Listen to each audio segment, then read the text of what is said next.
אני רוצה לדבר על החלק המשעמם, הכי מרתק בפרשת פנחס, המפקד של בני ישראל. תראו, שבט בנימין, יש להם 10 בנים, והמספר שלהם 45,600. שבט יששכר, 4 בנים, והמספר שלהם 64,300.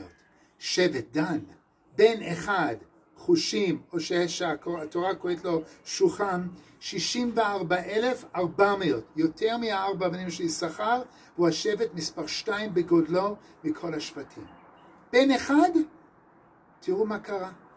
תוסיפו לזה שחז"ל אומרים שהבן של דן חושים היה לקוי שמיעה. הוא לא יכול לשמוע מה קורה, והסיפור שאנחנו מכירים עוד מספר בראשית.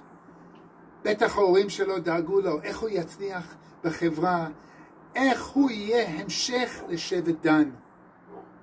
מה קורה? הקדוש ברוך הוא גורם לו להצליח, בן יחיד נכה מצליח יותר מ10 בנים של שבט בנימין. אבל עוד נקודה חשובה לא פחות. כמורים, כהורים, אין לנו לוותר על אף ילד אחד. אפילו אם יש לו ליקויים, ליקויי שמיעה, ליקויי ראייה, ליקויי למידה, זה לא משנה.